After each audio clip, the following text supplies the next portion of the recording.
Today I'm showing you the top 10 NBA MVP seasons of all time, ranking each superstar's year by their unstoppability, iconic moments, and how much they went on to carry their teams in the postseason. First, two shoutouts since we skipped Speak's last video: Toronto, who correctly predicted the NBA would resume because they'd lose nearly $1 billion, and Ben Liu, who says Wiggins' athleticism is the funnest asset to watch at small forward. Question coming up for next vid shoutout: yearly giveaways for the top 5 on the Speaks board. The Cincinnati Royals were a team that 8 years after Oscar Robertson had a historic 1963-64 MVP campaign for them, relocated to Kansas City, where they renamed the team the Kings. Then in 1985, they relocated to Sacramento, where they've had only 2 division titles and not a single trip to the finals. Even though Cincinnati was a first-round exit, Robertson was 0.1 rebounds shy of averaging a triple-double for the second time in his Royals tenure. He remained the only player to average a triple-double in a season for over 50 years, and for that, the all-around superstar Oscar's undoubtedly the best player in the history of the Kings organization. Based off fundamentally sound footwork and shooting mechanics, Larry Legend was able to regularly drain iconic daggers amidst his entire career. After all, though, Prime Bird, where he was the most unstoppable during his career, occurred in the 84-85 season. For the soon-to-be 3-time champion, this was his second of 3 straight MVPs, but the only time he didn't win a championship in those campaigns. Despite Boston coming up 2 wins short of the title that year, the reason I picked this version of Bird is because this is when the sharpshooting artist was at his most elusive and quickest.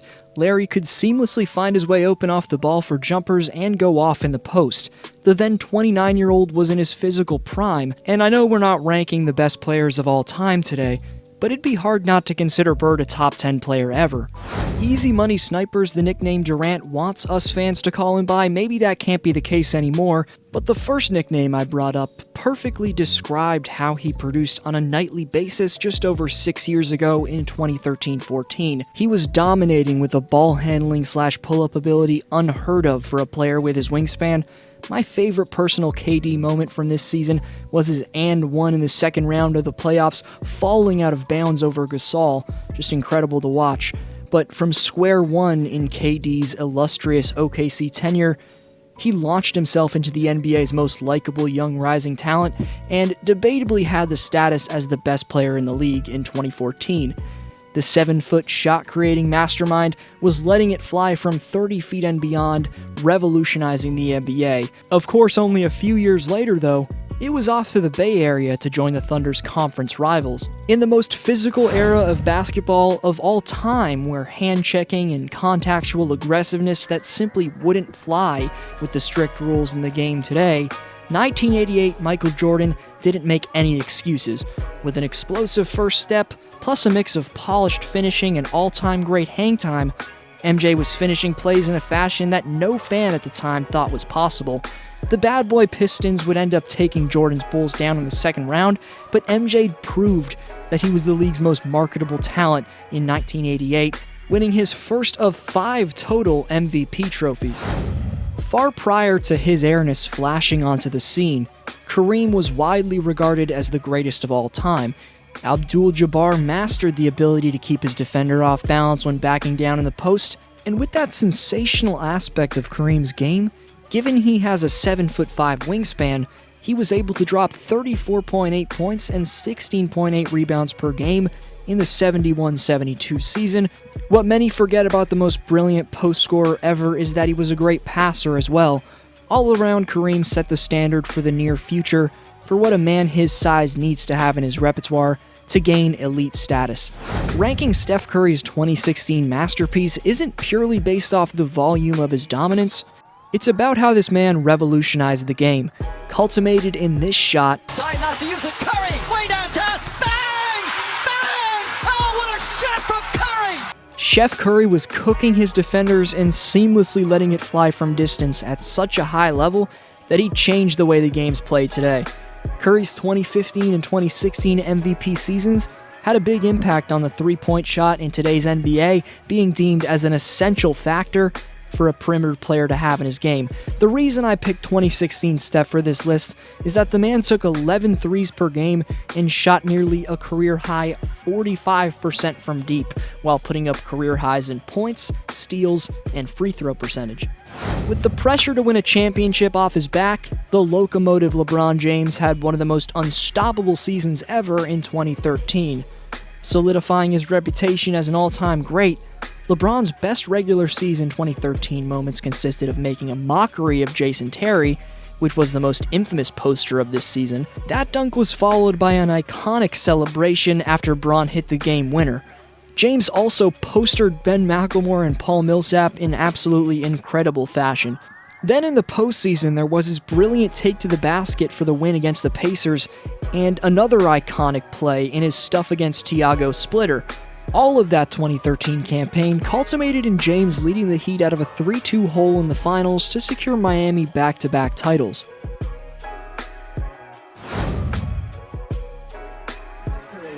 It's a pleasure to watch you grow.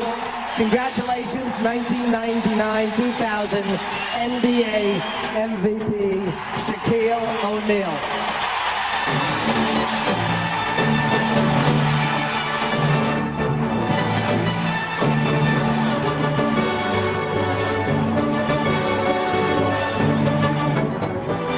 First of all, I'd like to thank Phil Jackson, the real coach of the year.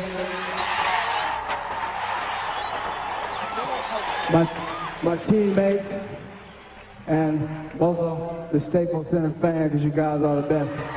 This is y'all award. Love you.